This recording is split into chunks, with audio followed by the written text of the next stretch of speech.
Chai coffee most of my bhai. Okay, so I'd like to start off with, I want to thank Uncle Sattar, not here, but he has done a lot for SYNA. He kind of planned the tour by himself. He called me and he's like, oh, you guys should do this and this and this and this. And I was like, okay. So he's been really great for the youth. He really wanted to make sure that the youth had the best time. I think he thought about us first, and then he thought about what you guys would like, and that's the way it should be every year. So he set a new standard, so now you guys have to meet it, wherever it is next year. I'd also like to thank Auntie Sadat for accompanying us on our tour yesterday, because the rest of you were here having fun with your friends, and she was with us, with all the kids. She was babysitting grown kids, so thank you. Second of all, I want to introduce our planning committee for this year, the people who worked really hard. Keep in mind, everyone had jobs and school, and we lived in different cities, so we would, figure out time, we'd meet on Google Hangouts, we'd talk on the phone, we kept in touch. So over here we have Maheen Shaikh, and we have Hassan Turk, Sunit Shaikh. Over there at the laptop, we have Manur Aga. And I'm not sure if she's here right now, but also from Troy, Michigan, we had Barisa Mehman. And she was very, very helpful. Our seminar today is kind of on how we see SYNA, how we see it presently, how we view the future of SYNA from our eyes.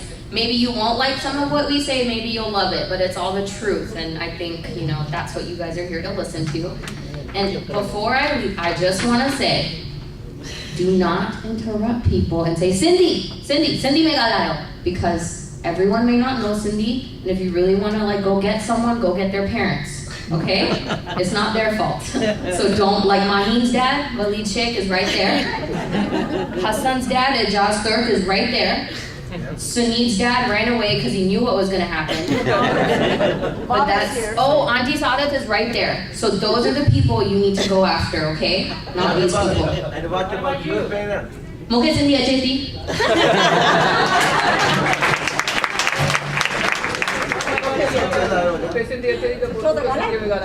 जी सवाल और जवाब जो session का है ना हाँ है ताकि वो नींद सुनाए ओके पेरी शुरू ता करूं अंको एजाज भियो प्लीज बियो केरो एजाज है तांजे पासे में ओके लास्ट ईयर मु सेमिनार में कांका को सवाल पूछो ताके याद है मुझे कि हिन कमरे में सबन का सोनी माई केर है याद था ताके चयो गाना चाचा निसार जी जाल चाहिए अंकल निसार किथे अख में ॾिसी चयो कि तव्हां चयो हो निसार किथे अबा तुंहिंजी ज़ाल सोचे हुई अद्धी शमा ॾाढी सुहिणी है अद्धी ने ज़ोर तो ॾियां मतलब शक कयो अच्छा हाणे अॼा काका सवाल थी पुछां तव्हांजे फैमिली जे अलावा these young people जे अलावा सभिनि खां सुहिणो भाई केरु आहे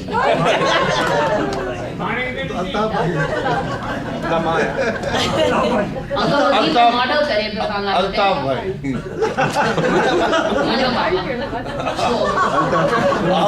हुनमें कहिड़ियूं क्वालिटीज़ आहिनि जो तव्हांखे थियूं हसीन थियूं वो अल्ताफ भाई सां मिलनि थियूं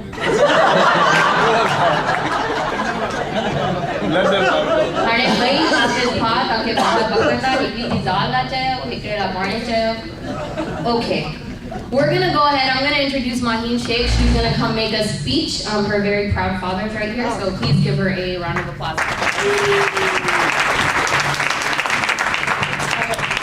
Hello, everyone. My name is Maheen Shaikh, as I said earlier, and I have a cough. But I'm going to start off my speech with this acronym called ABCD. And I don't know if all the adults in the room have heard it, but I'm sure the youth have heard it at least once or twice in their lives. And it stands for American Born Confused Desi, which kind of means you're too Desi for your American friends, and you're too American for your Desi friends. So for me, it sort of creates a sense of unbelonging wherever I go. And I'm sure even if you're not an ABCD, you can understand not belonging to a certain group the way everyone else does. So for me, SYNA is sort of a ABCD place because I'm not fully Sindhi, my mom isn't Sindhi, and I don't speak Sindhi, I didn't grow up around a lot of Sindhi people. So it's kind of coming here and not knowing everything. You know, there's a lot of jokes I don't get, the language I barely understand. So it creates something a little bit scary to come every year. But at home, growing up, I didn't have a lot of Pakistani friends. We did have a community, but it wasn't like they were my closest friends I hung out with. And I barely knew maybe 1 or 2 Sindhi families growing up. So this all might sound like excuses as to why I don't speak Sindhi. It might sound like excuses as to why I didn't get involved in the beginning. But it actually ends up being something that makes me appreciate coming here a lot more than maybe other people do. Since you're around it a lot more, this is my only time to experience my Sindhi culture. So,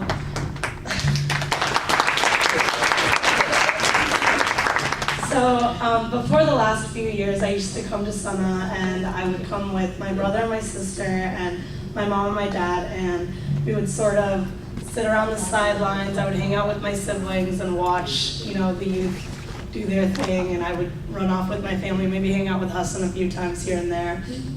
But that was who I knew.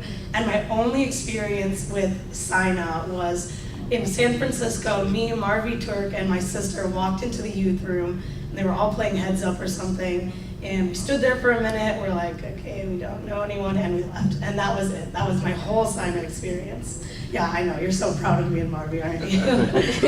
But before the Houston convention, I sort of decided I was gonna take a leap of faith and join the planning committee, which I don't know what compelled me to do that. One day I was like, it sounds like a great idea. So I decided to join. And so we did Google Hangouts where you all get on sort of like a Skype sort of thing with everyone who's planning. And for the Houston convention, we had at least 20 people, like 15 would show up to the Google Hangouts. So there was a lot of inside jokes I didn't get, a lot of Sindhi jokes I didn't get, and it was a lot of me sitting around being like, okay, and giving my opinion on things I had no idea. They're like, Maheen, what do you think? I was like, I don't know, but sure, that sounds great. So after the first few initial Google Hangouts of people being like, okay, who is this girl? Like, we don't know her.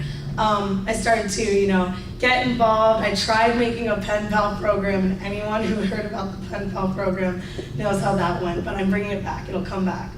But, so I started to make friends, and now, I'm here, I love it. I have my best friends here. Like Salaha and I'll call her at 4 o'clock in the morning, and we will talk all night on FaceTime. But I'm not joking, we will talk for hours. Unwillingly. I call her to talk to her about my life. She calls me to have me do her physics homework. Yes. So I called Becky to vent about life. Like, I just met Manur, but I'm sure I'll do the same to her. And we're all best friends, and I think that's something that I've come to love about SYNA. It's, you know, I love the food, the dancing, but it's the community that I love the most. It's, you know, I have my best friends here now. And I don't know much about the past of SYNA. I haven't been around and involved that long, but I can tell you the present, it's probably the best decision I've made in a long time. So I can only hope the future stays like this, and thank you. And the next speaker we have is Hassan Turk. Woo, woo.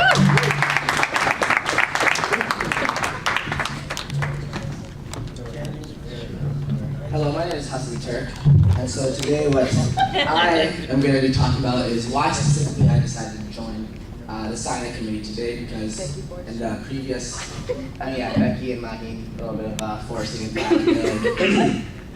But personally why I decided to join today and why I was not involved in the previous years. And so on the personal spectrum, first off, geographically I'm located in Kalamazoo. And as you know, there's not a huge Sindhi population in Kalamazoo, it's just Sonu and I. And we own that Sindhi population in Kalamazoo, everybody knows us for that.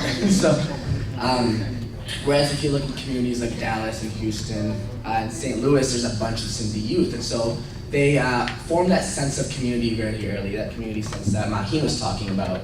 And so it's a lot more exciting to go to SYNA when you're a youth and you know all your friends from your city are going. So the question at hand is, how can we combat that when you're from a city where there's not too many Sindhi youth, and so you're not as excited? Is you kind of force your children to come to SYNA as a youth, and that's the way they can make friends very early on. So ideally, that's the goal, is to bring all your children to SYNA very early on. Hey! And the second thing I want to talk about is more on the political spectrum, and that's culture. And so, as Sindhi youth, we're all born in a Sindhi household, right? And so, very early on, you get to own your Sindhi identity. And personally, I did as well. I spoke Sindhi very well as a youth, but then as you grow up and you're introduced to American culture, you're kind of forced to assimilate, and your identity changes. Because when you're growing up in America and you have all your American white friends, you lose touch subconsciously of your Sindhi culture. You begin to lose value. And so when you're going back to your Sindhi homes, there's nothing to reinforce the value of your culture. And that's ultimately what it comes down to, is when you want to hold on to your Sindhi roots and heritage, it's a reinforcement of that. And so there's no incentive to that as you're growing up. Now, personally for me, as I began to get older, I began to challenge my perspective on what it really meant to be a Sindhi youth and what it means to be a Sindhi culture.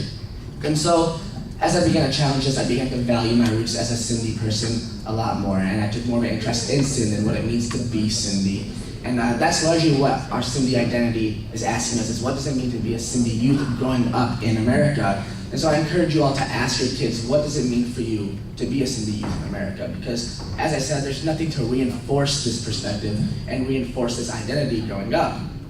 And so as I began to challenge my Sindhi culture, growing up in a Sindhi household, but then forcing to assimilate to American culture, I took more of an interest in SYNA and being involved in SYNA, because ultimately we are the future. And so hopefully we can continue to expand SYNA throughout North America in the future generations and get more youth involvement.